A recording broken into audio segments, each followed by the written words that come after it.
Welcome to Novel Voices Unleashed, where classic literature comes to life through audiobooks. Subscribe now and let the stories begin. The Picture of Dorian Gray by Oscar Wilde.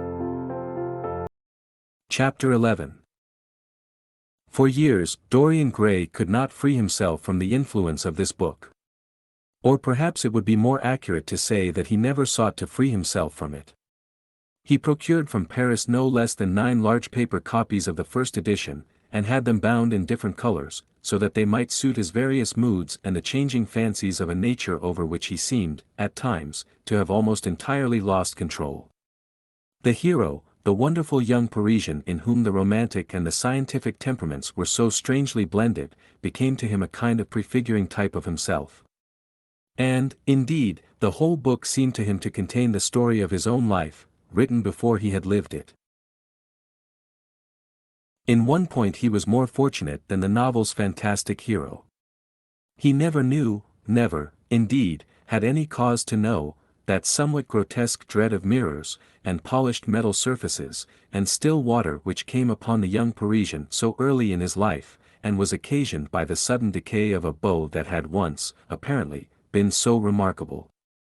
It was with an almost cruel joy, and perhaps in nearly every joy, as certainly in every pleasure, cruelty has its place, that he used to read the latter part of the book, with its really tragic, if somewhat overemphasized, account of the sorrow and despair of one who had himself lost what in others, and the world, he had most dearly valued.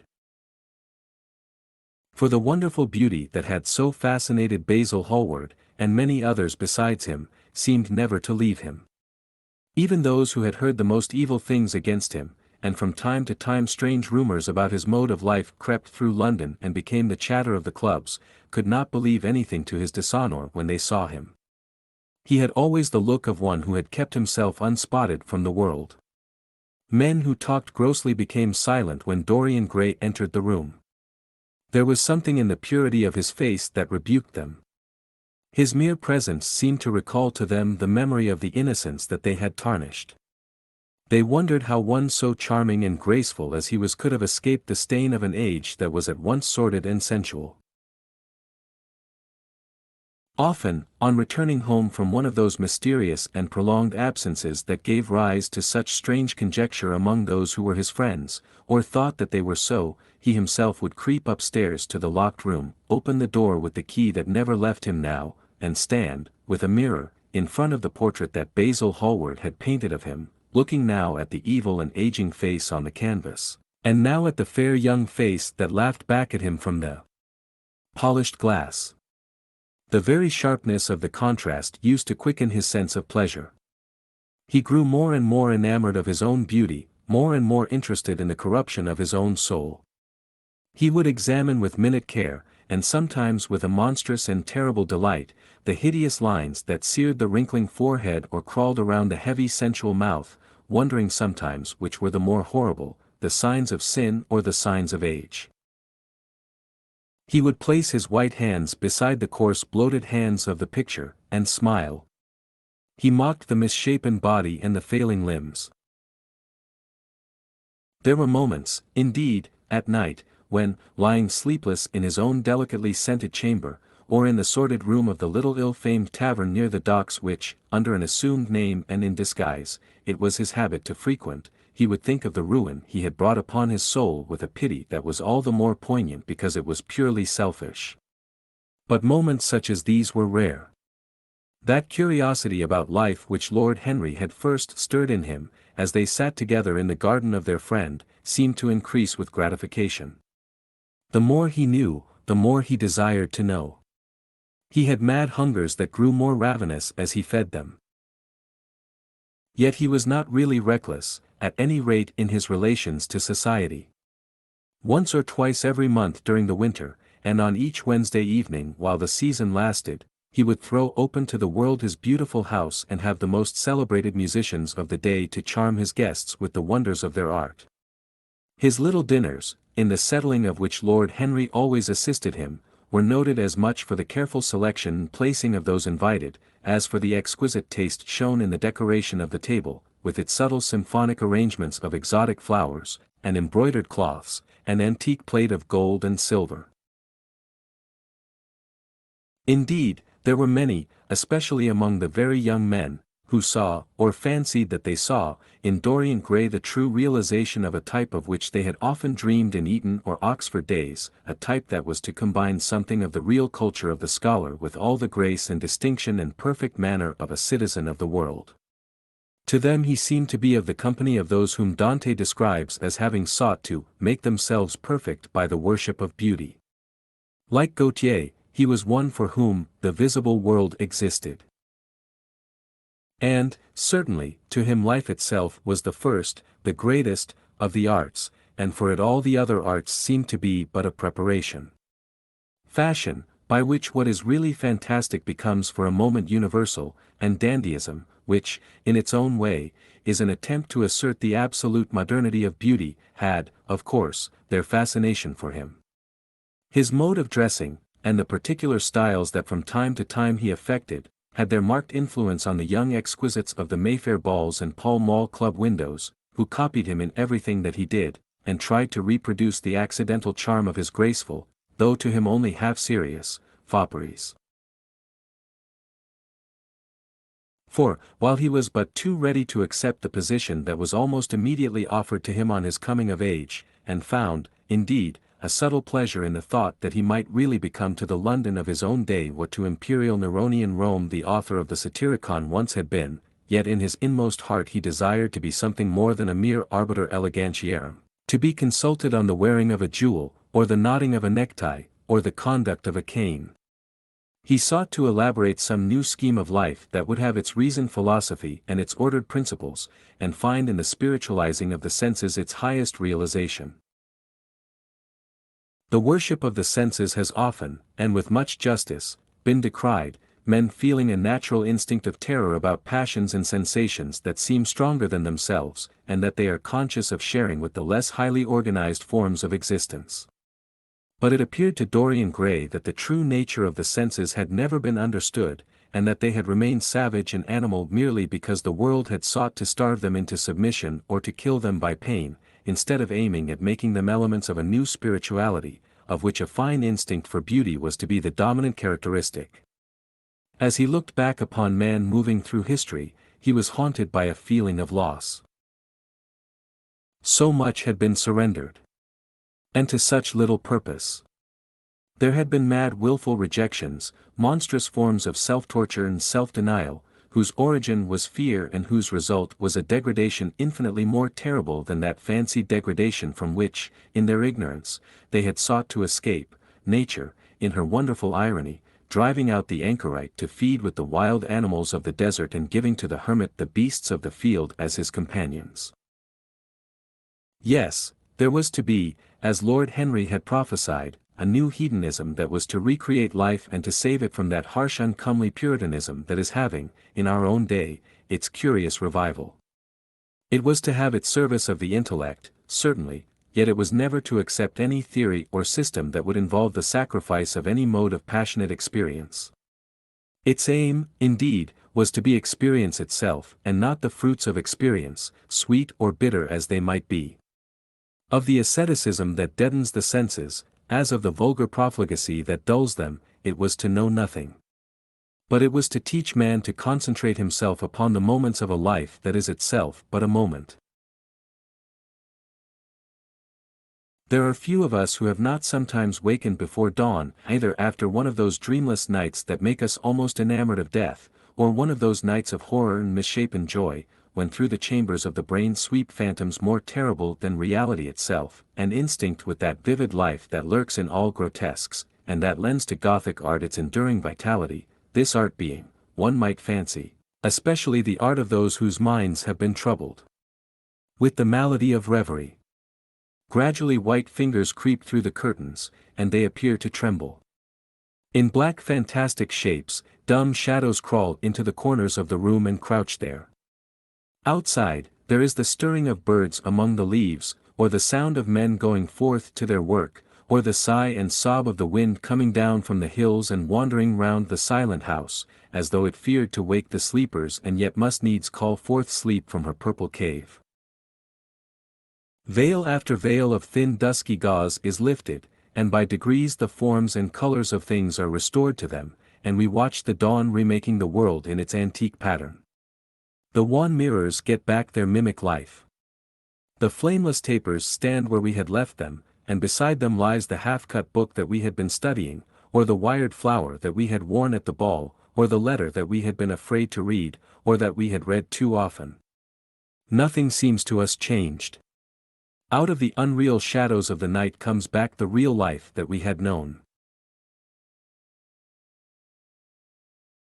We have to resume it where we had left off, and there steals over us a terrible sense of the necessity for the continuance of energy in the same wearisome round of stereotyped habits, or a wild longing, it may be, that our eyelids might open some morning upon a world that had been refashioned anew in the darkness for our pleasure, a world in which things would have fresh shapes and colors, and be changed, or have other secrets, a world in which the past would have little or no place, or survive, at any rate, in no conscious form of obligation or regret, the remembrance even of joy having its bitterness and the memories of pleasure their pain. It was the creation of such worlds as these that seemed to Dorian Gray to be the true object, or amongst the true objects, of life, and in his search for sensations that would be at once new and delightful, and possess that element of strangeness that is so essential to romance, he would often adopt certain modes of thought that he knew to be really alien to his nature, abandon himself to their subtle influences, and then, having, as it were, caught their color and satisfied his intellectual curiosity, leave them with that curious indifference that is not incompatible with a real ardor of temperament, and that, indeed, according to certain modern psychologists, is often a condition of it. It was rumored of him once that he was about to join the Roman Catholic communion, and certainly the Roman ritual had always a great attraction for him. The daily sacrifice, more awful really than all the sacrifices of the antique world, stirred him as much by its superb rejection of the evidence of the senses as by the primitive simplicity of its elements and the eternal pathos of the human tragedy that it sought to symbolize.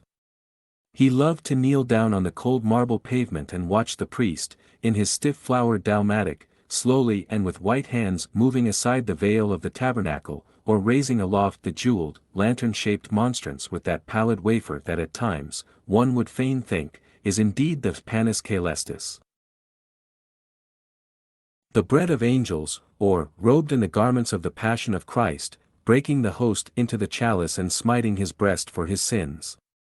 The fuming censers that the grave boys, in their lace and scarlet, tossed into the air like great gilt flowers had their subtle fascination for him. As he passed out, he used to look with wonder at the black confessionals and long to sit in the dim shadow of one of them and listen to men and women whispering through the worn grating the true story of their lives. But he never fell into the error of arresting his intellectual development by any formal acceptance of creed or system, or of mistaking, for a house in which to live, an inn that is but suitable for the sojourn of a night, or for a few hours of a night in which there are no stars and the moon is in travail. Mysticism, with its marvelous power of making common things strange to us, and the subtle antinomianism that always seems to accompany it, moved him for a season, and for a season he inclined to the materialistic doctrines of the Darwinismus movement in Germany, and found a curious pleasure in tracing the thoughts and passions of men to some pearly cell in the brain, or some white nerve in the body, delighting in the conception of the absolute dependence of the spirit on certain physical conditions, morbid or healthy, normal or diseased. Yet, as has been said of him before, no theory of life seemed to him to be of any importance compared with life itself.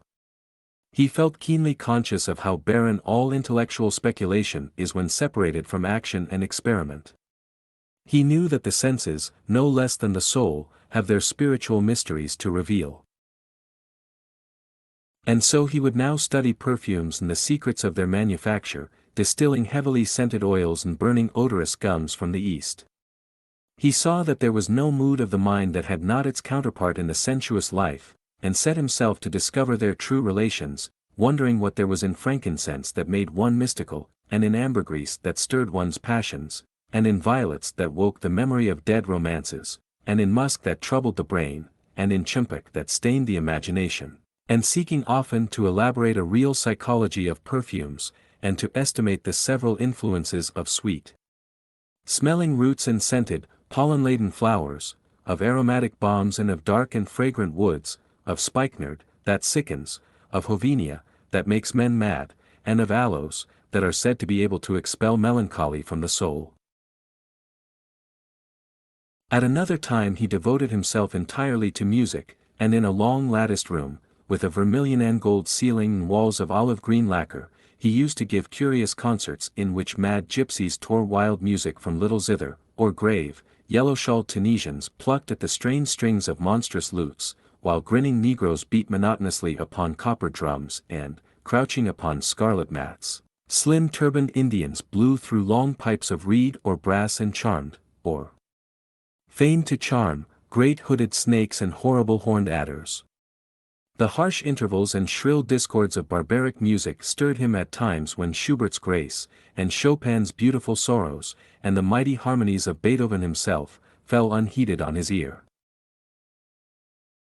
He collected together from all parts of the world the strangest instruments that could be found, either in the tombs of dead nations or among the few savage tribes that have survived contact with Western civilizations, and loved to touch and try them. He had the mysterious Juraparis of the Rio Negro Indians, that women are not allowed to look at and that even youths may not see till they have been subjected to fasting and scourging, and the earthen jars of the Peruvians that have the shrill cries of birds, and flutes of human bones such as Alfonso de Ovalle heard in Chile, and the sonorous green jaspers that are found near Cuzco and give forth a note of singular sweetness. He had painted gourds filled with pebbles that rattled when they were shaken, the long clarin of the Mexicans, into which the performer does not blow, but through which he inhales the air, the harsh tour of the Amazon tribes, that is sounded by the sentinels who sit all day long in high trees, and can be heard, it is said, at a distance of 3 leagues, the teponaztli, that has 2 vibrating tongues of wood and is beaten with sticks that are smeared with an elastic gum obtained from the milky juice of plants, the yotl. Bells of the Aztecs, that are hung in clusters like grapes, and a huge cylindrical drum, covered with the skins of great serpents, like the one that Bernal Diaz saw when he went with Cortés into the Mexican temple, and of whose doleful sound he has left us so vivid a description. The fantastic character of these instruments fascinated him, and he felt a curious delight in the thought that art, like nature, has her monsters, things of bestial shape and with hideous voices. Yet, after some time, he wearied of them, and would sit in his box at the opera, either alone or with Lord Henry, listening in rapt pleasure to Tannhauser, and seeing in the prelude to that great work of art a presentation of the tragedy of his own soul. On one occasion he took up the study of jewels, and appeared at a costume ball as Anne de Joyeuse, Admiral of France, in a dress covered with 560 pearls. This taste enthralled him for years, and, indeed, may be said never to have left him. He would often spend a whole day settling and resettling in their cases the various stones that he had collected, such as the olive-green chrysoberyl that turns red by lamplight, the cymophane with its wire-like line of silver, the pistachio-colored peridot, rose-pink and wine-yellow topazes, carbuncles of fiery scarlet with tremulous, four-rayed stars, flame-red cinnamon stones, orange and violet spinels, and amethysts with their alternate layers of ruby and sapphire. He loved the red gold of the sunstone, and the moonstone's pearly whiteness, and the broken rainbow of the milky opal. He procured from Amsterdam 3 emeralds of extraordinary size and richness of color, and had a turquoise de la Vieille Roche. That was the envy of all the connoisseurs. He discovered wonderful stories, also, about jewels. In Alfonso's Clericalis Disciplina a serpent was mentioned with eyes of real jacinth, and in the romantic history of Alexander, the conqueror of Emathia was said to have found in the Vale of Jordan snakes, with collars of real emeralds growing on their backs. There was a gem in the brain of the dragon, Philostratus told us, and, by the exhibition of golden letters and a scarlet robe, the monster could be thrown into a magical sleep and slain. According to the great alchemist, Pierre de Boniface, the diamond rendered a man invisible, and the agate of India made him eloquent. The cornelian appeased anger, and the hyacinth provoked sleep, and the amethyst drove away the fumes of wine. The garnet cast out demons, and the hydropicus deprived the moon of her color. The selenite waxed and waned with the moon, and the malocious, that discovers thieves, could be affected only by the blood of kids. Leonardus Camillus had seen a white stone taken from the brain of a newly killed toad, that was a certain antidote against poison. The bezoar, that was found in the heart of the Arabian deer, was a charm that could cure the plague. In the nests of Arabian birds was the aspilates, that, according to Democritus, kept the wearer from any danger by fire. The king of Ceylon rode through his city with a large ruby in his hand, as the ceremony of his coronation. The gates of the palace of John the priest were made of sardius, with the horn of the horned snake inwrought, so that no man might bring poison within. Over the gable were 2 golden apples, in which were 2 carbuncles, so that the gold might shine by day and the carbuncles by night. In Lodge's strange romance, A Marguerite of America, it was stated that in the chamber of the queen one could behold all the chaste ladies of the world, enchased out of silver, looking through fair mirrors of chrysolites, carbuncles, sapphires, and green emeralds. Marco Polo had seen the inhabitants of Zipangu place rose-colored pearls in the mouths of the dead. A sea monster had been enamored of the pearl that the diver brought to King Perozes, and had slain the thief, and mourned for 7 moons over its loss. When the Huns lured the king into the great pit, he flung it away. Procopius tells the story, nor was it ever found again, though the Emperor Anastasius offered 500 weight of gold pieces for it. The king of Malabar had shown to a certain Venetian a rosary of 304 pearls, one for every god that he worshipped. When the Duke de Valentinois, son of Alexander VI, visited Louis XII of France, his horse was loaded with gold leaves, according to Brantome, and his cap had double rows of rubies that threw out a great light. Charles of England had ridden in stirrups hung with 421 diamonds. Richard II had a coat, valued at 30,000 marks, which was covered with balas rubies.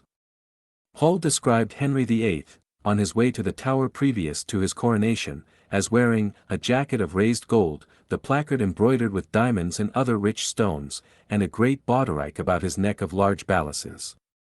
The favorites of James I wore earrings of emerald set in gold filigrane. Edward II gave to Piers Gaveston a suit of red gold armor studded with jacinths, a collar of gold roses set with turquoise stones, and a skullcap parseam with pearls. Henry II wore jeweled gloves reaching to the elbow, and had a hawk glove sewn with 12 rubies and 52 great orients. The ducal hat of Charles the Rash, the last Duke of Burgundy of his race, was hung with pear-shaped pearls and studded with sapphires. How exquisite life had once been! How gorgeous in its pomp and decoration! Even to read of the luxury of the dead was wonderful. Then he turned his attention to embroideries and to the tapestries that performed the office of frescoes in the chill rooms of the northern nations of Europe. As he investigated the subject, and he always had an extraordinary faculty of becoming absolutely absorbed for the moment in whatever he took up, he was almost saddened by the reflection of the ruin that time brought on beautiful and wonderful things. He, at any rate, had escaped that. Summer followed summer, and the yellow jonquils bloomed and died many times, and nights of horror repeated the story of their shame, but he was unchanged. No winter marred his face or stained his flower-like bloom. How different it was with material things! Where had they passed to? Where was the great crocus-colored robe, on which the gods fought against the giants, that had been worked by brown girls for the pleasure of Athena? Where the huge velarium that Nero had stretched across the Colosseum at Rome, that Titan sail of purple on which was represented the starry sky, and Apollo driving a chariot drawn by white, gilt-reined steeds? He longed to see the curious table napkins wrought for the priest of the sun, on which were displayed all the dainties and viands that could be wanted for a feast, the mortuary cloth of King Chilperic, with its 300 golden bees, the fantastic robes that excited the indignation of the Bishop of Pontus and were figured with lions, panthers, bears, dogs, forests, rocks, hunters, all, in fact, that a painter can copy from nature, and the coat that Charles of Orleans once wore, on the sleeves of which were embroidered the verses of a song beginning, Madame, je suis tout joyeux, the musical accompaniment of the words being wrought in gold thread, and each note, of square shape in those days, formed with 4 pearls. He read of the room that was prepared at the palace at Rheims for the use of Queen Joan of Burgundy and was decorated with 1,321 parrots, made in broidery, and blazoned with the king's arms, and 561 butterflies, whose wings were similarly ornamented with the arms of the queen, the whole worked in gold. Catherine de Medicis had a morning bed made for her of black velvet powdered with crescents and suns. Its curtains were of damask, with leafy wreaths and garlands, figured upon a gold and silver ground, and fringed along the edges with broideries of pearls, and it stood in a room hung with rows of the queen's devices in cut black velvet upon cloth of silver. Louis XIV had gold embroidered caryatids 15 feet high in his apartment. The state bed of Sobieski, King of Poland, was made of Smyrna gold brocade embroidered in turquoises with verses from the Quran. Its supports were of silver gilt, beautifully chased, and profusely set with enameled and jeweled medallions. It had been taken from the Turkish camp before Vienna, and the standard of Muhammad had stood beneath the tremulous gilt of its canopy. And so, for a whole year, he sought to accumulate the most exquisite specimens that he could find of textile and embroidered work, getting the dainty Delhi muslins, finely wrought with gold thread palmates and stitched over with iridescent beetles' wings, the Dhaka gauzes, that from their transparency are known in the East as woven air, and running water, and evening dew, strange figured cloths from Java, elaborate yellow Chinese hangings, books bound in tawny satins or fair blue silks, and wrought with fleurs de lis, birds and images, veils of laces worked in Hungary point, Sicilian brocades and stiff Spanish velvets, Georgian work, with its gilt coins, and Japanese fukusas, with their green-toned golds and their marvelously plumaged birds. He had a special passion, also, for ecclesiastical vestments, as indeed he had for everything connected with the service of the church. In the long cedar chests that lined the west gallery of his house, he had stored away many rare and beautiful specimens of what is really the raiment of the bride of Christ, who must wear purple and jewels and fine linen that she may hide the pallid macerated body that is worn by the suffering that she seeks for and wounded by self-inflicted pain. He possessed a gorgeous cope of crimson silk and gold thread damask, figured with a repeating pattern of golden pomegranate set in 6-petaled formal blossoms, beyond which on either side was the pineapple device wrought in seed pearls. The orphreys were divided into panels representing scenes from the life of the Virgin, and the coronation of the Virgin was figured in colored silks upon the hood. This was Italian work of the 15th century. Another cope was of green velvet, embroidered with heart-shaped groups of acanthus leaves, from which spread long-stemmed white blossoms, the details of which were picked out with silver thread and colored crystals. The Morse bore a seraph's head in gold thread raised work. The orphreys were woven in a diaper of red and gold silk, and were starred with medallions of many saints and martyrs, among whom was Saint Sebastian. He had chasubles, also, of amber-colored silk, and blue silk and gold brocade, and yellow silk damask and cloth of gold, figured with representations of the Passion and Crucifixion of Christ, and embroidered with lions and peacocks and other emblems, dalmatics of white satin and pink silk damask, decorated with tulips and dolphins and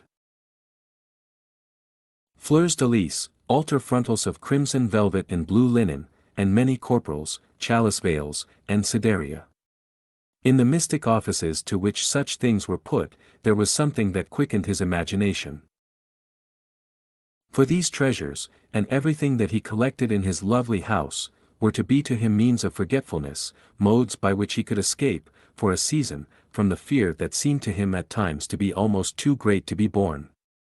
Upon the walls of the lonely locked room where he had spent so much of his boyhood, he had hung with his own hands the terrible portrait whose changing features showed him the real degradation of his life, and in front of it had draped the purple and gold pall as a curtain. For weeks he would not go there, would forget the hideous painted thing, and get back his light heart, his wonderful joyousness, his passionate absorption in mere existence. Then, suddenly, some night he would creep out of the house, go down to dreadful places near Blue Gate Fields, and stay there, day after day, until he was driven away. On his return he would sit in front of the picture, sometimes loathing it and himself, but filled, at other times, with that pride of individualism that is half the fascination of sin, and smiling with secret pleasure at the misshapen shadow that had to bear the burden that should have been his own.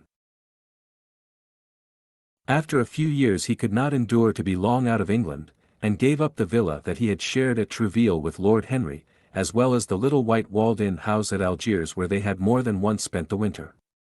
He hated to be separated from the picture that was such a part of his life, and was also afraid that during his absence someone might gain access to the room, in spite of the elaborate bars that he had caused to be placed upon the door.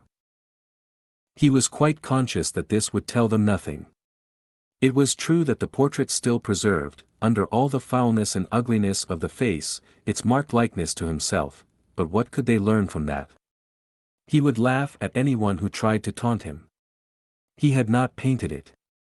What was it to him how vile and full of shame it looked? Even if he told them, would they believe it? Yet he was afraid. Sometimes when he was down at his great house in Nottinghamshire, entertaining the fashionable young men of his own rank who were his chief companions, and astounding the county by the wanton luxury and gorgeous splendor of his mode of life, he would suddenly leave his guests and rush back to town to see that the door had not been tampered with and that the picture was still there. What if it should be stolen? The mere thought made him cold with horror. Surely the world would know his secret then. Perhaps the world already suspected it. For, while he fascinated many, there were not a few who distrusted him. He was very nearly blackballed at a West End club of which his birth and social position fully entitled him to become a member, and it was said that on one occasion, when he was brought by a friend into the smoking room of the Churchill, the Duke of Berwick and another gentleman got up in a marked manner and went out. Curious stories became current about him after he had passed his 25th year. It was rumored that he had been seen brawling with foreign sailors in a low den in the distant parts of Whitechapel, and that he consorted with thieves and coiners and knew the mysteries of their trade. His extraordinary absences became notorious, and, when he used to reappear again in society, men would whisper to each other in corners, or pass him with a sneer, or look at him with cold searching eyes, as though they were determined to discover his secret. Of such insolences and attempted slights he, of course, took no notice, and in the opinion of most people his frank debonair manner, his charming boyish smile, and the infinite grace of that wonderful youth that seemed never to leave him, were in themselves a sufficient answer to the calumnies, for so they termed them, that were circulated about him. It was remarked, however, that some of those who had been most intimate with him appeared, after a time, to shun him. Women who had wildly adored him, and for his sake had braved all social censure and set convention at defiance, were seen to grow pallid with shame or horror if Dorian Gray entered the room. Yet these whispered scandals only increased in the eyes of many his strange and dangerous charm. His great wealth was a certain element of security. Society, civilized society, at least, is never very ready to believe anything to the detriment of those who are both rich and fascinating. It feels instinctively that manners are of more importance than morals, and, in its opinion, the highest respectability is of much less value than the possession of a good chef. And, after all, it is a very poor consolation to be told that the man who has given one a bad dinner, or poor wine, is irreproachable in his private life. Even the cardinal virtues cannot atone for half-cold entrees. As Lord Henry remarked once, in a discussion on the subject, and there is possibly a good deal to be said for his view. For the canons of good society are, or should be, the same as the canons of art. Form is absolutely essential to it. It should have the dignity of a ceremony, as well as its unreality, and should combine the insincere character of a romantic play with the wit and beauty that make such plays delightful to us. Is insincerity such a terrible thing? I think not. It is merely a method by which we can multiply our personalities. Such, at any rate, was Dorian Gray's opinion. He used to wonder at the shallow psychology of those who conceive the ego in man as a thing simple, permanent, reliable, and of one essence. To him, man was a being with myriad lives and myriad sensations, a complex multiform creature that bore within itself strange legacies of thought and passion, and whose very flesh was tainted with the monstrous maladies of the dead. He loved to stroll through the gaunt cold picture gallery of his country house and look at the various portraits of those whose blood flowed in his veins. Here was Philip Herbert, described by Francis Osborne, in his memoirs on the reigns of Queen Elizabeth and King James, as one who was caressed by the court for his handsome face, which kept him not long company. Was it young Herbert's life that he sometimes led? Had some strange poisonous germ crept from body to body till it had reached his own? Was it some dim sense of that ruined grace that had made him so suddenly, and almost without cause, give utterance, in Basil Hallward's studio, to the mad prayer that had so changed his life? Here, in gold-embroidered red doublet, jewelled surcoat, and gilt-edged ruff and wristbands, stood Sir Anthony Sherard, with his silver and black armour piled at his feet. What had this man's legacy been? Had the lover of Giovanna of Naples bequeathed him some inheritance of sin and shame? Were his own actions merely the dreams that the dead man had not dared to realize? Here, from the fading canvas, smiled Lady Elizabeth Devereux, in her gauze hood, pearl stomacher, and pink-slashed sleeves. A flower was in her right hand, and her left clasped an enamelled collar of white and damask roses. On a table by her side lay a mandolin and an apple.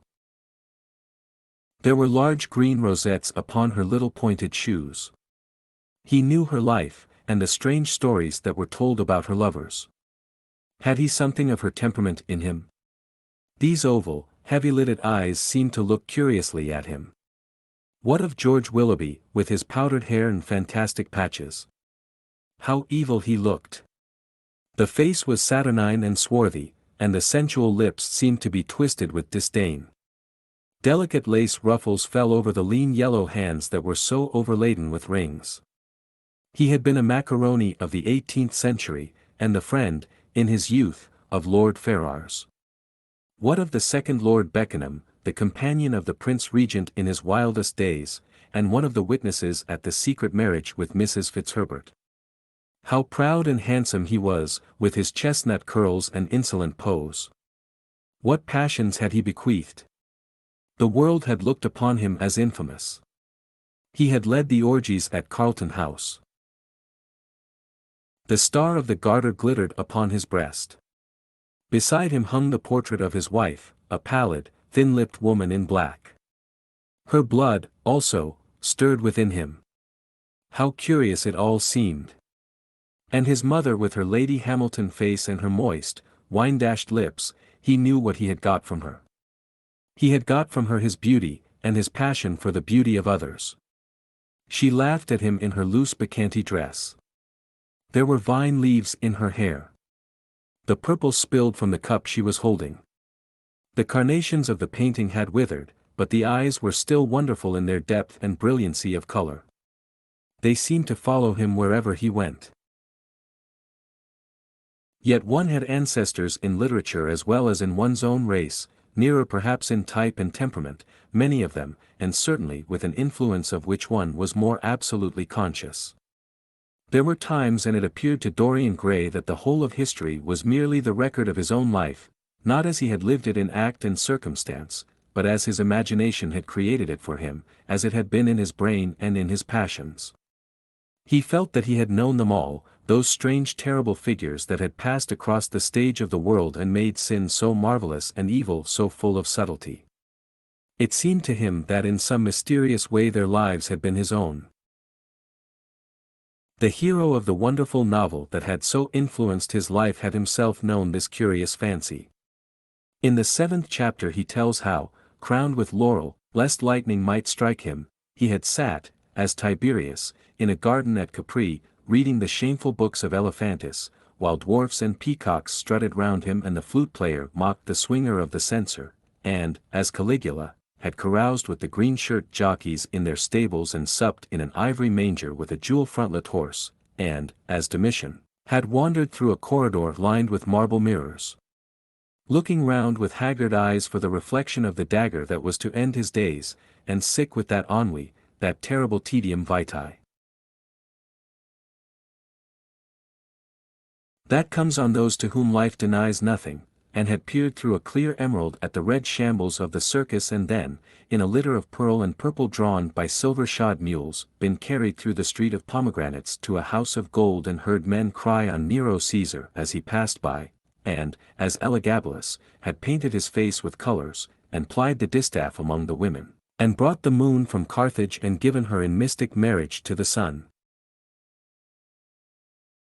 Over and over again Dorian used to read this fantastic chapter, and the 2 chapters immediately following, in which, as in some curious tapestries or cunningly wrought enamels, were pictured the awful and beautiful forms of those whom vice and blood and weariness had made monstrous or mad: Filippo, Duke of Milan, who slew his wife and painted her lips with a scarlet poison that her lover might suck death from the dead thing he fondled; Pietro Barbi, the Venetian, known as Paul II, who sought in his vanity to assume the title of Formosus, and whose tiara, valued at 200,000 florins, was bought at the price of a terrible sin; John Maria Visconti, who used hounds to chase living men and whose murdered body was covered with roses by a harlot who had loved him; the Borgia on his white horse, with fratricide riding beside him and his mantle stained with the blood of Perato; Pietro Rierio, the young Cardinal Archbishop of Florence, child and minion of Sixtus IV,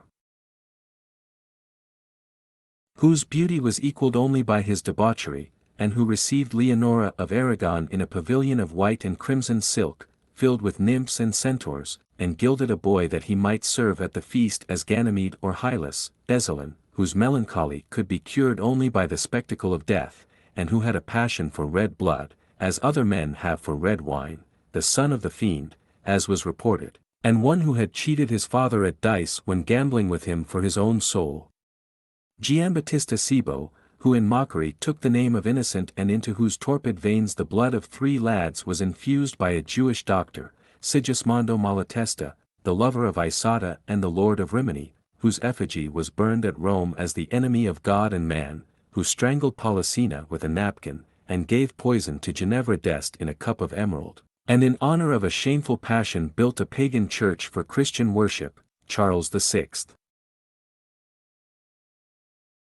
who had so wildly adored his brother's wife that a leper had warned him of the insanity that was coming on him, and who, when his brain had sickened and grown strange, could only be soothed by Saracen cards painted with the images of love and death and madness; and, in his trimmed jerkin and jeweled cap and acanthus-like curls, Griffinetto Baglioni, who slew Astor with his bride, and Simonetto with his page, and whose comeliness was such that, as he lay dying in the yellow piazza of Perugia, those who had hated him could not choose but weep, and Atlanta, who had cursed him, blessed him.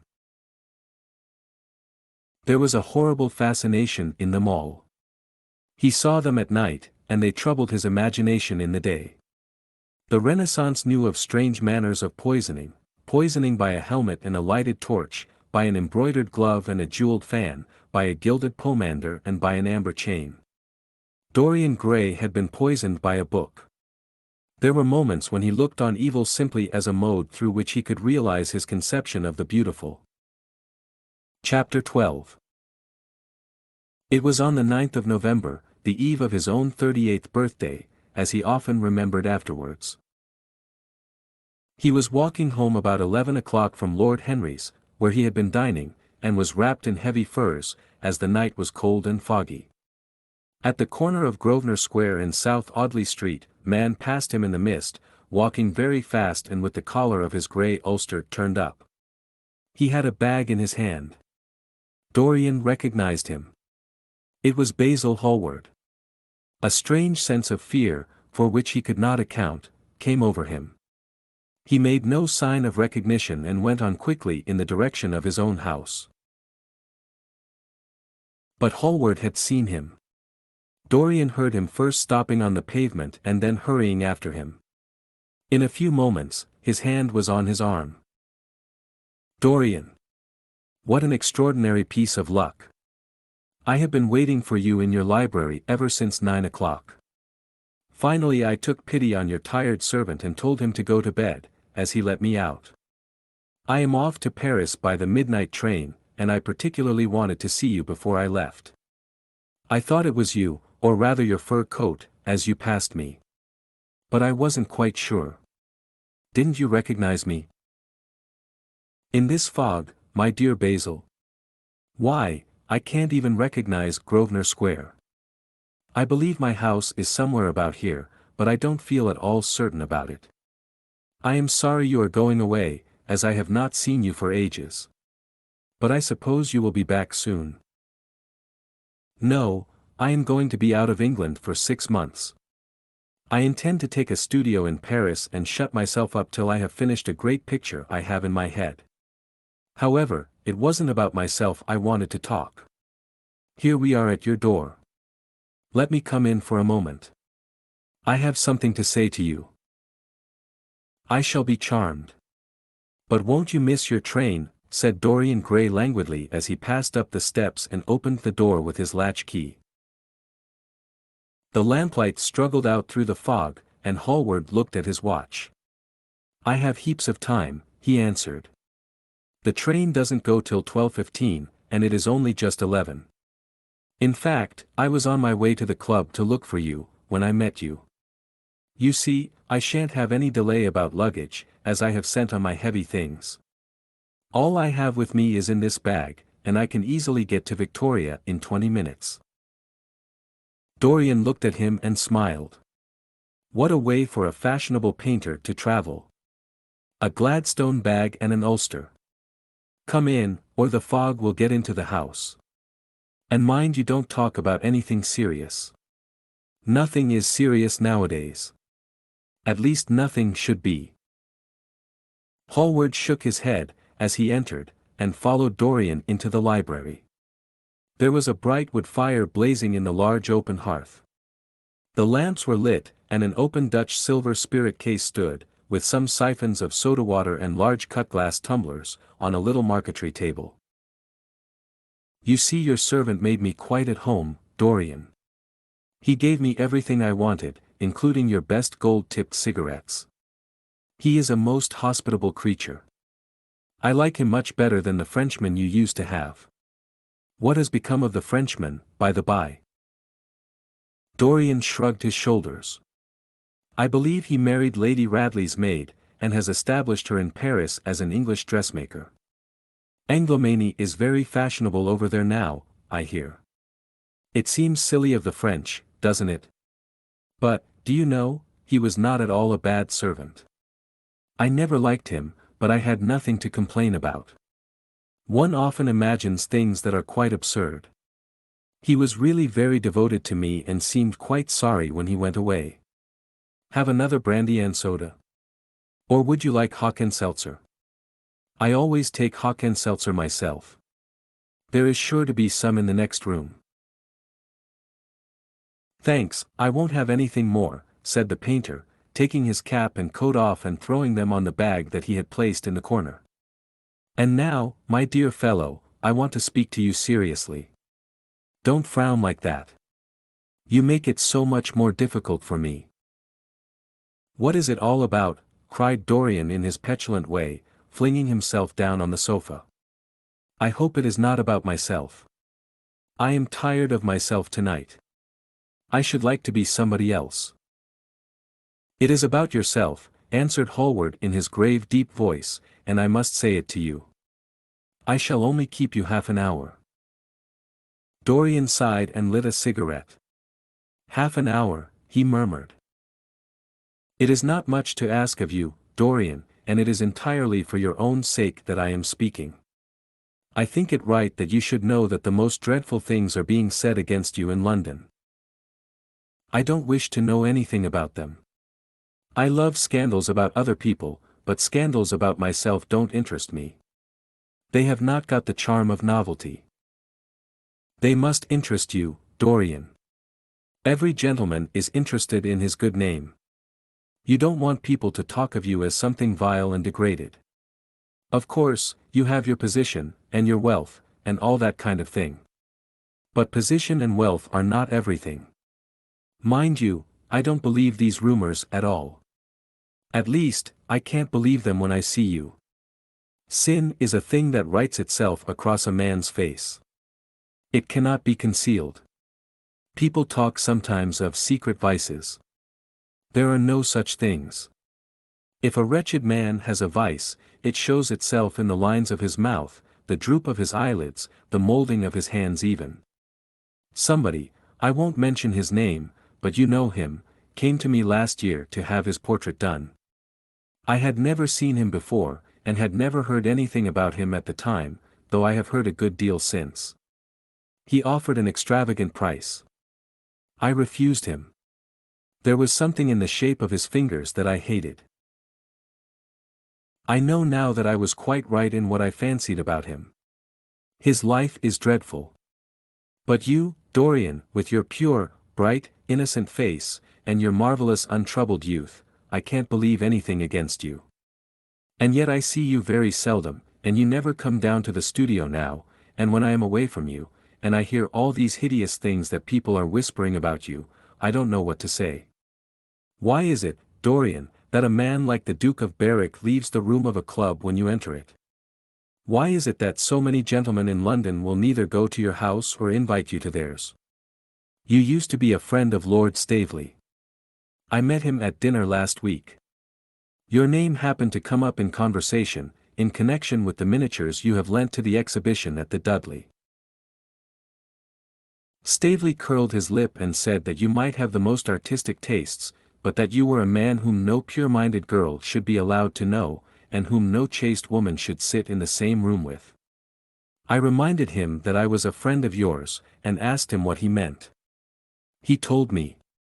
He told me right out before everybody. It was horrible.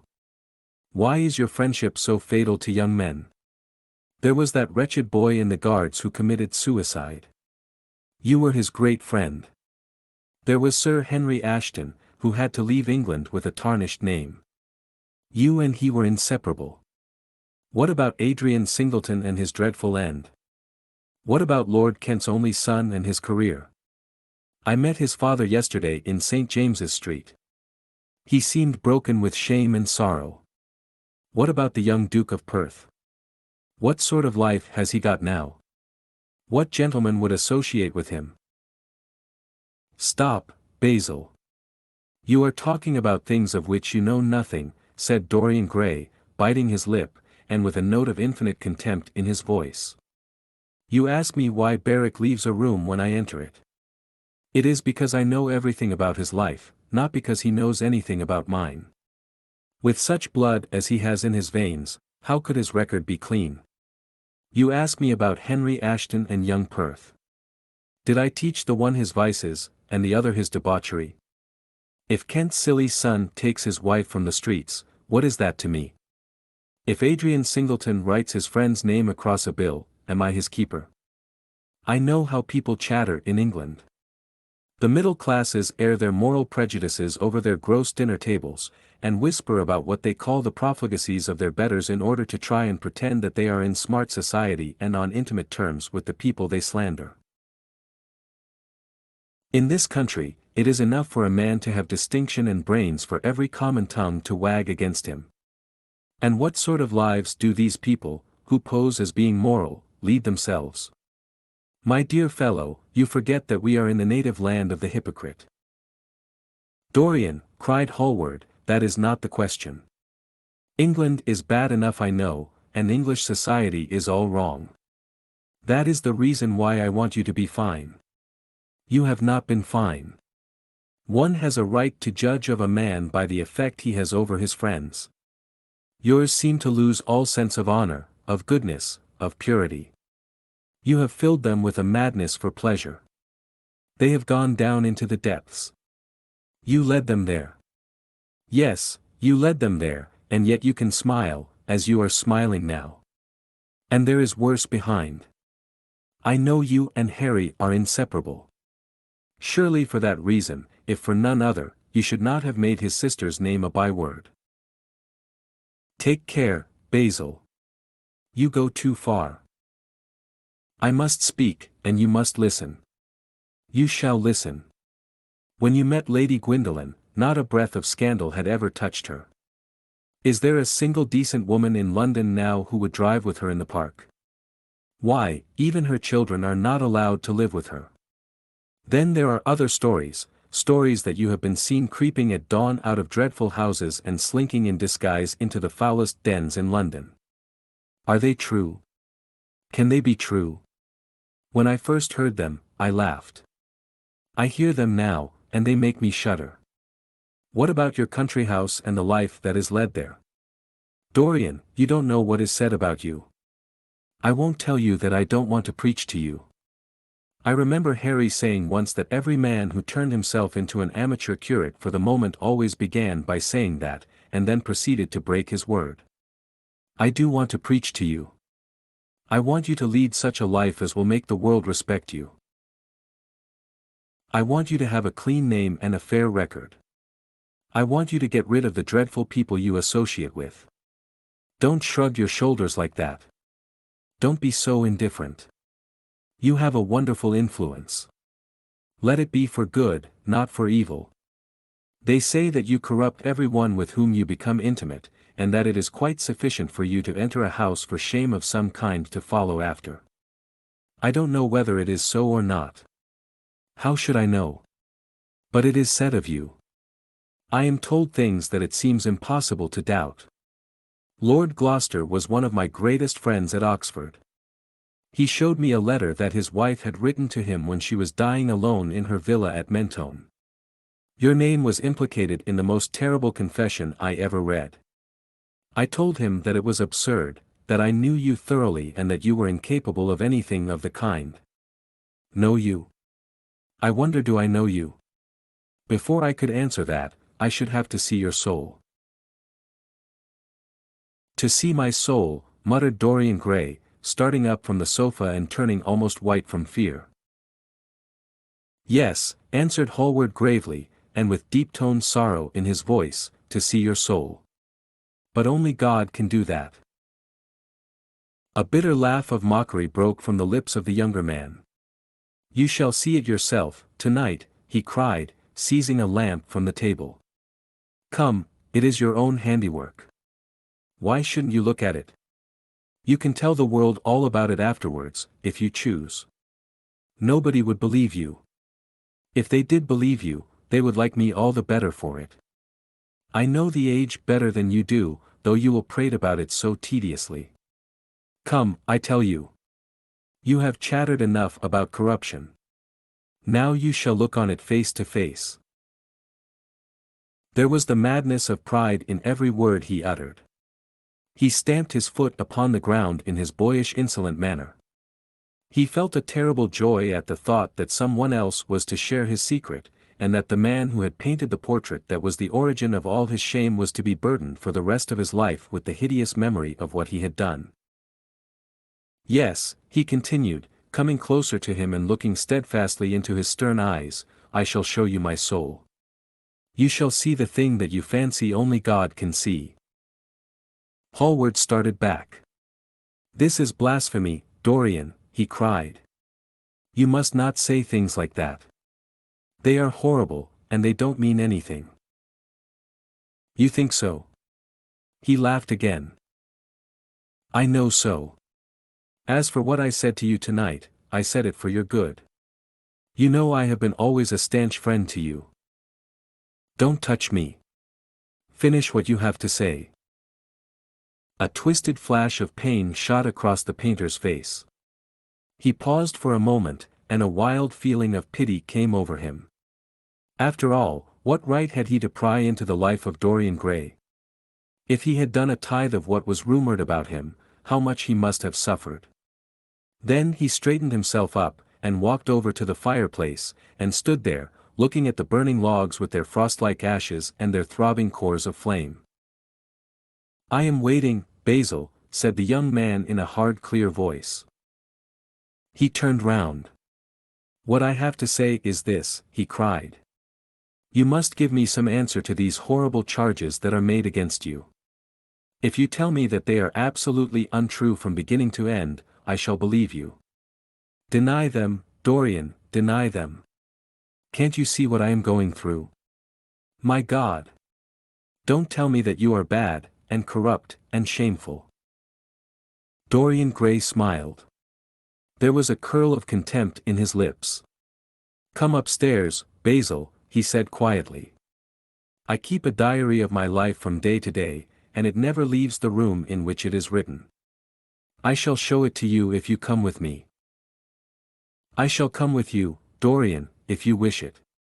I see I have missed my train. That makes no matter. I can go tomorrow.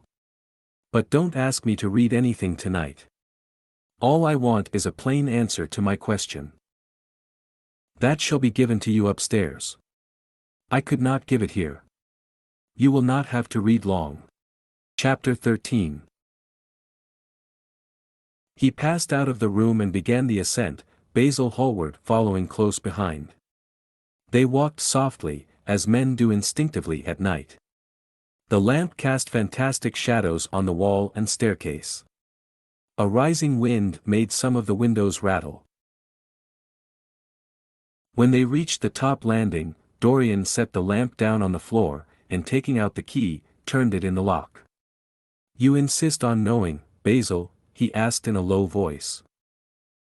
Yes. I am delighted, he answered, smiling. Then he added, somewhat harshly, you are the one man in the world who is entitled to know everything about me. You have had more to do with my life than you think, and, taking up the lamp, he opened the door and went in. A cold current of air passed them, and the light shot up for a moment in a flame of murky orange.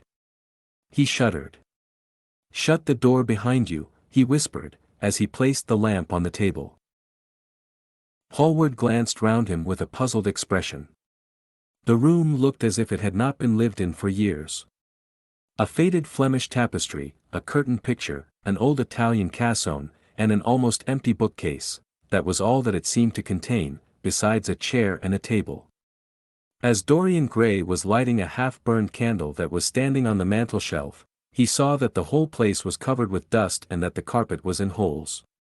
A mouse ran scuffling behind the wainscoting. There was a damp odor of mildew. So you think that it is only God who sees the soul, Basil? Draw that curtain back, and you will see mine. The voice that spoke was cold and cruel. You are mad, Dorian, or playing a part, muttered Hallward, frowning. You won't? Then I must do it myself, said the young man, and he tore the curtain from its rod and flung it on the ground. An exclamation of horror broke from the painter's lips as he saw in the dim light the hideous face on the canvas grinning at him. There was something in its expression that filled him with disgust and loathing. Good heavens! It was Dorian Gray's own face that he was looking at. The horror, whatever it was, had not yet entirely spoiled that marvelous beauty. There was still some gold in the thinning hair and some scarlet on the sensual mouth. The sodden eyes had kept something of the loveliness of their blue, the noble curves had not yet completely passed away from chiseled nostrils and from plastic throat. Yes, it was Dorian himself. But who had done it? He seemed to recognize his own brushwork, and the frame was his own design. The idea was monstrous, yet he felt afraid. He seized the lighted candle, and held it to the picture. In the left-hand corner was his own name, traced in long letters of bright vermilion. It was some foul parody, some infamous ignoble satire. He had never done that. Still, it was his own picture. He knew it, and he felt as if his blood had changed in a moment from fire to sluggish ice. His own picture. What did it mean? Why had it altered? He turned and looked at Dorian Gray with the eyes of a sick man. His mouth twitched, and his parched tongue seemed unable to articulate. He passed his hand across his forehead. It was dank with clammy sweat. The young man was leaning against the mantelshelf, watching him with that strange expression that one sees on the faces of those who are absorbed in a play when some great artist is acting. There was neither real sorrow in it nor real joy. There was simply the passion of the spectator, with perhaps a flicker of triumph in his eyes. He had taken the flower out of his coat, and was smelling it, or pretending to do so. "What does this mean?" cried Hallward, at last. His own voice sounded shrill and curious in his ears. "Years ago, when I was a boy," said Dorian Gray, crushing the flower in his hand, "you met me, flattered me, and taught me to be vain of my good looks. One day you introduced me to a friend of yours, who explained to me the wonder of youth, and you finished a portrait of me that revealed to me the wonder of beauty. In a mad moment that, even now, I don't know whether I regret or not, I made a wish, perhaps you would call it a prayer.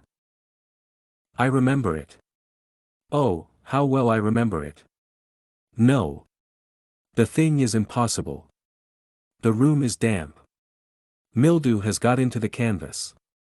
The paints I used had some wretched mineral poison in them. I tell you the thing is impossible."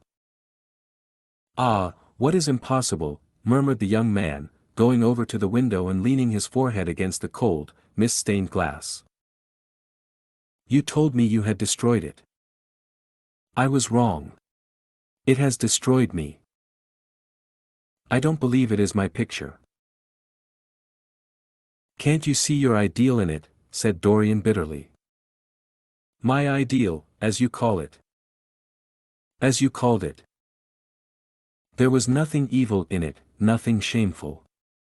You were to me such an ideal as I shall never meet again. This is the face of a satyr. It is the face of my soul. Christ! What a thing I must have worshipped. It has the eyes of a devil. Each of us has heaven and hell in him, Basil," cried Dorian with a wild gesture of despair. Hallward turned again to the portrait and gazed at it. "My God!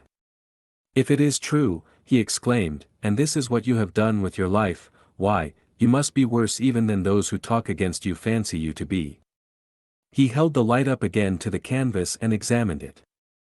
The surface seemed to be quite undisturbed and as he had left it. It was from within, apparently, that the foulness and horror had come. Through some strange quickening of inner life the leprosies of sin were slowly eating the thing away. The rotting of a corpse in a watery grave was not so fearful. His hand shook, and the candle fell from its socket on the floor and lay there sputtering. He placed his foot on it and put it out. Then he flung himself into the rickety chair that was standing by the table and buried his face in his hands.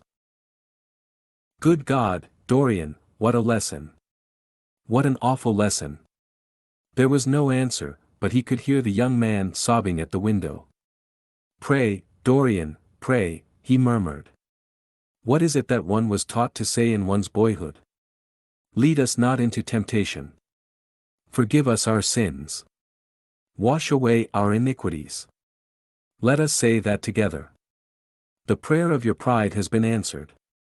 The prayer of your repentance will be answered also. I worshipped you too much. I am punished for it. You worshipped yourself too much. We are both punished." Dorian Gray turned slowly around and looked at him with tear-dimmed eyes.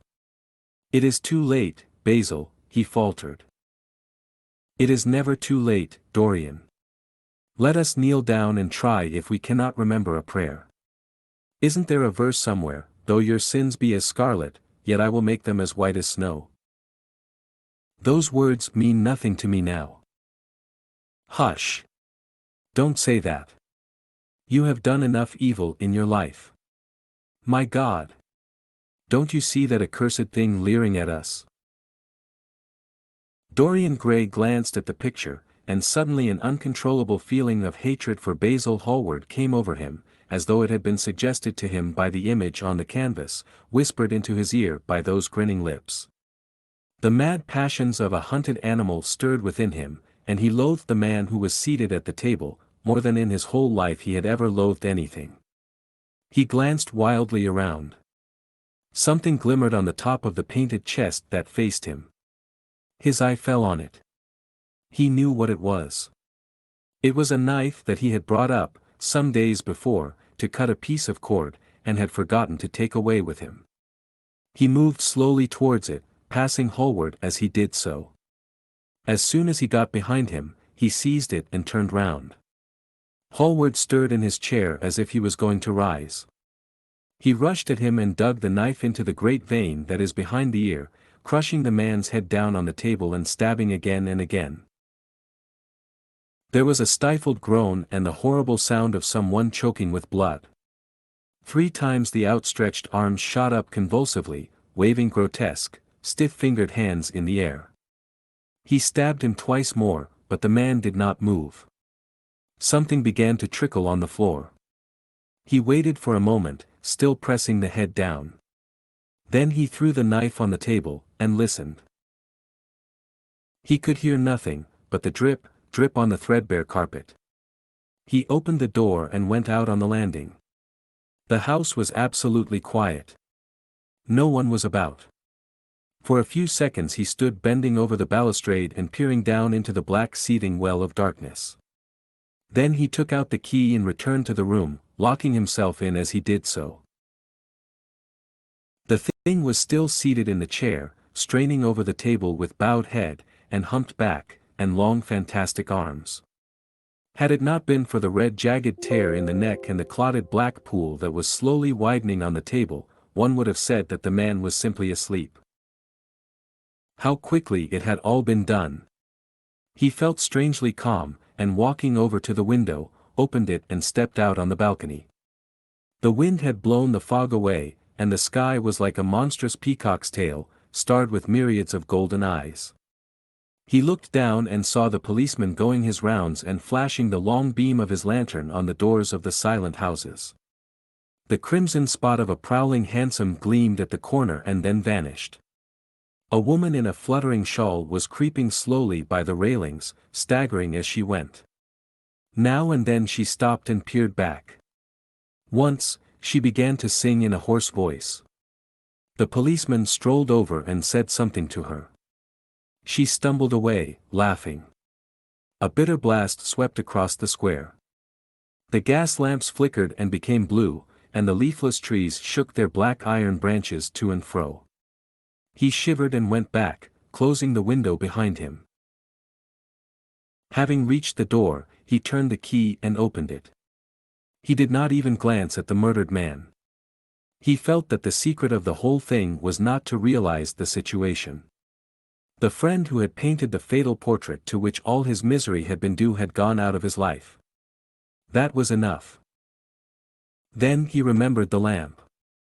It was a rather curious one of Moorish workmanship, made of dull silver inlaid with arabesques of burnished steel, and studded with coarse turquoises. Perhaps it might be missed by his servant, and questions would be asked. He hesitated for a moment, then he turned back and took it from the table. He could not help seeing the dead thing. How still it was! How horribly white the long hands looked! It was like a dreadful wax image. Having locked the door behind him, he crept quietly downstairs. The woodwork creaked and seemed to cry out as if in pain. He stopped several times and waited. No, everything was still. It was merely the sound of his own footsteps. When he reached the library, he saw the bag and coat in the corner. They must be hidden away somewhere. He unlocked a secret press that was in the wainscoting, a press in which he kept his own curious disguises, and put them into it. He could easily burn them afterwards. Then he pulled out his watch. It was 20 minutes to 2. He sat down and began to think. Every year, every month, almost, men were strangled in England for what he had done. There had been a madness of murder in the air. Some red star had come too close to the earth. And yet, what evidence was there against him? Basil Hallward had left the house at 11. No one had seen him come in again. Most of the servants were at Selby Royal. His valet had gone to bed. Paris. Yes. It was to Paris that Basil had gone, and by the midnight train, as he had intended. With his curious reserved habits, it would be months before any suspicions would be roused. Months. Everything could be destroyed long before then. A sudden thought struck him. He put on his fur coat and hat and went out into the hall. There he paused, hearing the slow heavy tread of the policeman on the pavement outside and seeing the flash of the bull's-eye reflected in the window. He waited and held his breath. After a few moments he drew back the latch and slipped out, shutting the door very gently behind him. Then he began ringing the bell. In about 5 minutes his valet appeared, half-dressed and looking very drowsy. "I am sorry to have had to wake you up, Francis," he said, stepping in, "but I had forgotten my latch key." "What time is it?" 10 minutes past 2, sir," answered the man, looking at the clock and blinking. 10 minutes past 2. How horribly late. You must wake me at 9 tomorrow. I have some work to do. All right, sir. Did anyone call this evening? Mr. Hallward, sir. He stayed here till 11, and then he went away to catch his train. Oh. I am sorry I didn't see him. Did he leave any message? No, sir, except that he would write to you from Paris, if he did not find you at the club. That will do, Francis. Don't forget to call me at 9 tomorrow. No, sir. The man shambled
Play me a nocturne, Dorian, and, as you play, tell me, in a low voice, how you have kept your youth.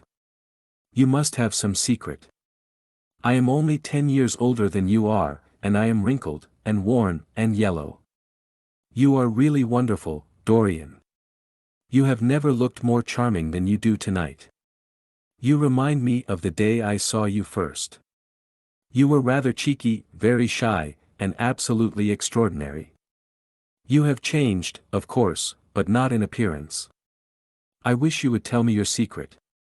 To get back my youth I would do anything in the world, except take exercise, get up early, or be respectable. Youth. There is nothing like it. It's absurd to talk of the ignorance of youth. The only people to whose opinions I listen now with any respect are people much younger than myself. They seem in front of me. Life has revealed to them her latest wonder. As for the aged, I always contradict the aged. I do it on principle.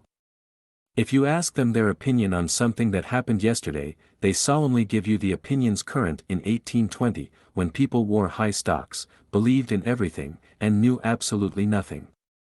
How lovely that thing you are playing is. I wonder, did Chopin write it at Majorca, with the sea weeping round the villa and the salt spray dashing against the panes? It is marvelously romantic. What a blessing it is that there is one art left to us that is not imitative. Don't stop. I want music tonight. It seems to me that you are the young Apollo and that I am Marsyas listening to you. I have sorrows, Dorian, of my own, that even you know nothing of. The tragedy of old age is not that one is old, but that one is young. I am amazed sometimes at my own sincerity. Ah, Dorian, how happy you are. What an exquisite life you have had. You have drunk deeply of everything. You have crushed the grapes against your palate. Nothing has been hidden from you. And it has all been to you no more than the sound of music. It has not marred you. You are still the same. I am not the same, Harry. Yes, you are the same. I wonder what the rest of your life will be. Don't spoil it by renunciations. At present you are a perfect type. Don't make yourself incomplete. You are quite flawless now. You need not shake your head, you know you are. Besides, Dorian, don't deceive yourself. Life is not governed by will or intention. Life is a question of nerves, and fibers, and slowly built up cells in which thought hides itself and passion has its dreams. You may fancy yourself safe and think yourself strong. But a chance tone of color in a room or a morning sky, a particular perfume that you had once loved and that brings subtle memories with it, a line from a forgotten poem that you had come across again, a cadence from a piece of music that you had ceased to play, I tell you, Dorian, that it is on things like these that our lives depend. Browning writes about that somewhere, but our own senses will imagine them for us. There are moments when the odor of Lillis Blanc passes suddenly across me, and I have to live the strangest month of my life over again. I wish I could change places with you, Dorian. The world has cried out against us both, but it has always worshipped you. It always will worship you. You are the type of what the age is searching for, and what it is afraid it has found. I am so glad that you have never done anything, never carved a statue, or painted a picture, or produced anything outside of yourself. Life has been your art.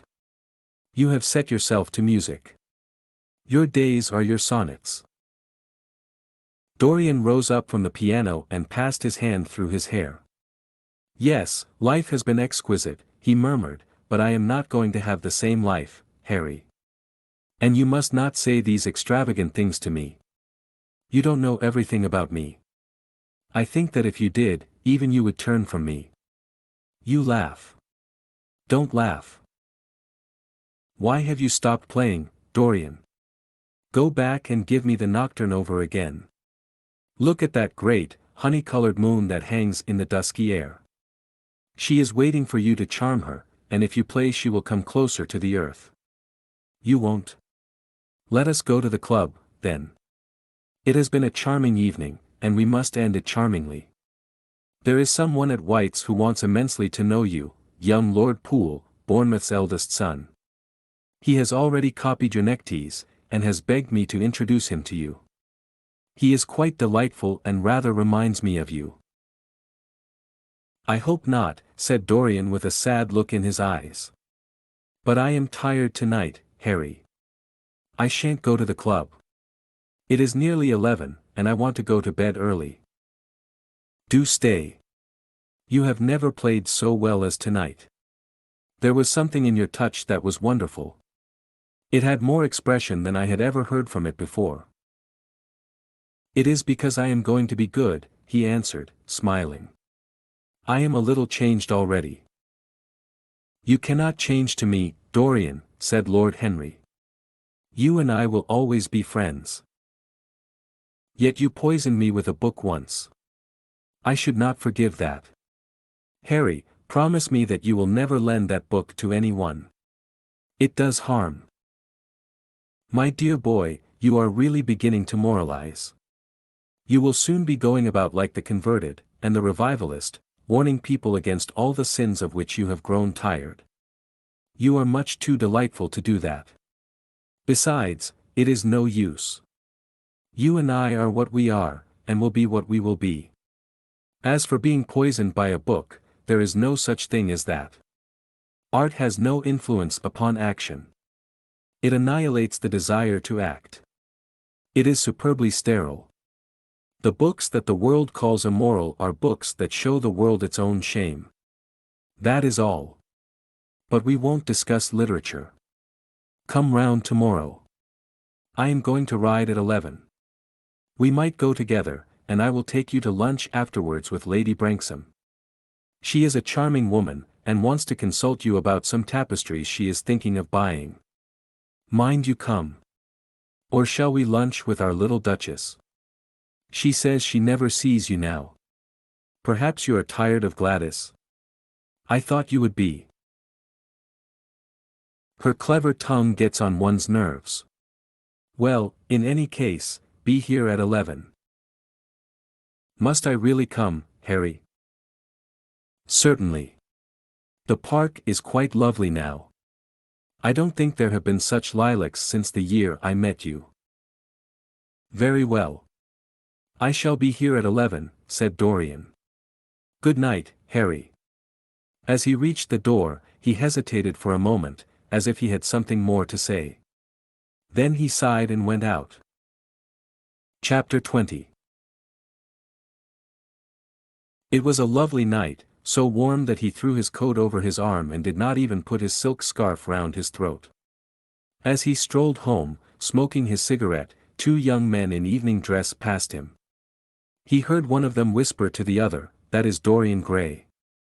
He remembered how pleased he used to be when he was pointed out, or stared at, or talked about. He was tired of hearing his own name now. Half the charm of the little village where he had been so often lately was that no one knew who he was. He had often told the girl whom he had lured to love him that he was poor, and she had believed him. He had told her once that he was wicked, and she had laughed at him and answered that wicked people were always very old and very ugly. What a laugh she had, just like a thrush singing. And how pretty she had been in her cotton dresses and her large hats. She knew nothing, but she had everything that he had lost. When he reached home, he found his servant waiting up for him. He sent him to bed, and threw himself down on the sofa in the library, and began to think over some of the things that Lord Henry had said to him. Was it really true that one could never change? He felt a wild longing for the unstained purity of his boyhood, his rose-white boyhood, as Lord Henry had once called it. He knew that he had tarnished himself, filled his mind with corruption and given horror to his fancy, that he had been an evil influence to others, and had experienced a terrible joy in being so, and that of the lives that had crossed his own, it had been the fairest and the most full of promise that he had brought to shame. But was it all irretrievable? Was there no hope for him?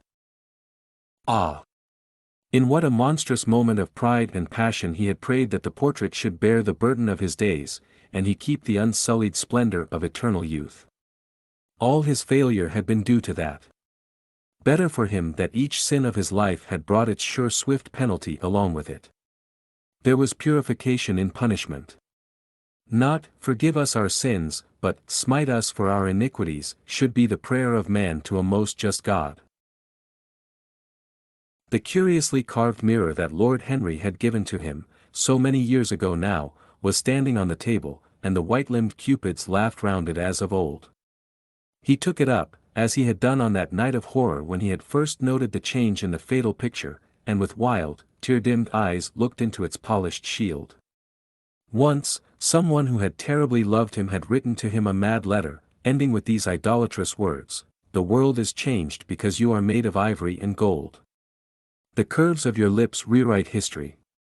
The phrases came back to his memory, and he repeated them over and over to himself. Then he loathed his own beauty, and flinging the mirror on the floor, crushed it into silver splinters beneath his heel. It was his beauty that had ruined him, his beauty and the youth that he had prayed for. But for those two things, his life might have been free from stain. His beauty had been to him but a mask, his youth but a mockery. What was youth at best? A green, an unripe time, a time of shallow moods, and sickly thoughts. Why had he worn its livery? Youth had spoiled him. It was better not to think of the past. Nothing could alter that. It was of himself, and of his own future, that he had to think. James Vane was hidden in a nameless grave in Selby churchyard. Alan Campbell had shot himself one night in his laboratory, but had not revealed the secret that he had been forced to know. The excitement, such as it was, over Basil Hallward's disappearance would soon pass away. It was already waning. He was perfectly safe there. Nor, indeed, was it the death of Basil Hallward that weighed most upon his mind. It was the living death of his own soul that troubled him. Basil had painted the portrait that had marred his life. He could not forgive him that. It was the portrait that had done everything. Basil had said things to him that were unbearable, and that he had yet borne with patience. The murder had been simply the madness of a moment.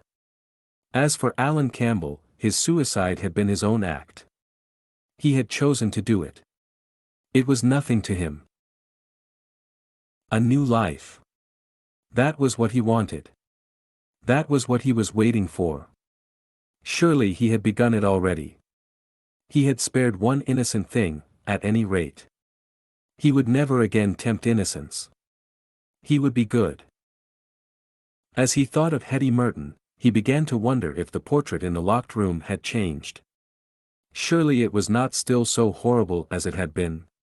Perhaps if his life became pure, he would be able to expel every sign of evil passion from the face. Perhaps the signs of evil had already gone away. He would go and look. He took the lamp from the table and crept upstairs. As he unbarred the door, a smile of joy flitted across his strangely young-looking face and lingered for a moment about his lips. Yes, he would be good, and the hideous thing that he had hidden away would no longer be a terror to him. He felt as if the load had been lifted from him already. He went in quietly, locking the door behind him, as was his custom, and dragged the purple hanging from the portrait. A cry of pain and indignation broke from him. He could see no change, save that in the eyes there was a look of cunning and in the mouth the curved wrinkle of the hypocrite. The thing was still loathsome, more loathsome, if possible, than before, and the scarlet dew that spotted the hand seemed brighter, and more like blood newly spilled. Then he trembled. Had it been merely vanity that had made him do his one good deed? Or the desire for a new sensation, as Lord Henry had hinted, with his mocking laugh? Or that passion to act a part that sometimes makes us do things finer than we are ourselves? Or, perhaps, all these? And why was the red stain larger than it had been? It seemed to have crept like a horrible disease over the wrinkled fingers. There was blood on the painted feet, as though the thing had dripped, blood even on the hand that had not held the knife. Confess? Did it mean that he was to confess? To give himself up and be put to death? He laughed. He felt that the idea was monstrous. Besides, even if he did confess, who would believe him? There was no trace of the murdered man anywhere. Everything belonging to him had been destroyed. He himself had burned what had been below stairs. The world would simply say that he was mad. They would shut him up if he persisted in his story. Yet it was his duty to confess, to suffer public shame, and to make public atonement. There was a God who called upon men to tell their sins to earth as well as to heaven. Nothing that he could do would cleanse him till he had told his own sin. His sin? He shrugged his shoulders. The death of Basil Hallward seemed very little to him. He was thinking of Hetty Merton. For it was an unjust mirror, this mirror of his soul that he was looking at. Vanity? Curiosity? Hypocrisy? Had there been nothing more in his renunciation than that? There had been something more. At least he thought so. But who could tell? No. There had been nothing more.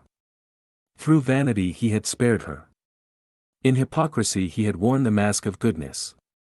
For curiosity's sake he had tried the denial of self. He recognized that now. But this murder, was it to dog him all his life? Was he always to be burdened by his past? Was he really to confess? Never. There was only one bit of evidence left against him. The picture itself, that was evidence. He would destroy it. Why had he kept it so long? Once it had given him pleasure to watch it changing and growing old. Of late he had felt no such pleasure. It had kept him awake at night. When he had been away, he had been filled with terror lest other eyes should look upon it. It had brought melancholy across his passions. Its mere memory had marred many moments of joy. It had been like conscience to him. Yes, it had been conscience. He would destroy it. He looked round and saw the knife that had stabbed Basil Hallward. He had cleaned it many times, till there was no stain left upon it. It was bright, and glistened. As it had killed the painter, so it would kill the painter's work, and all that that meant. It would kill the past, and when that was dead, he would be free. It would kill this monstrous soul life, and without its hideous warnings, he would be at peace. He seized the thing, and stabbed the picture with it. There was a cry heard, and a crash. The cry was so horrible in its agony that the frightened servants woke and crept out of their rooms. Two gentlemen, who were passing in the square below, stopped and looked up at the great house. They walked on till they met a policeman and brought him back. The man rang the bell several times, but there was no answer. Except for a light in one of the top windows, the house was all dark. After a time, he went away and stood in an adjoining portico and watched. "Whose house is that, constable?" asked the elder of the two gentlemen. "Mr. Dorian Gray's, sir," answered the policeman. They looked at each other, as they walked away, and sneered. One of them was Sir Henry Ashton's uncle. Inside, in the servants' part of the house, the half-clad domestics were talking in low whispers to each other. Old Mrs. Leaf was crying and wringing her hands. Francis was as pale as death. After about a quarter of an hour, he got the coachman and one of the footmen and crept upstairs. They knocked, but there was no reply. They called out.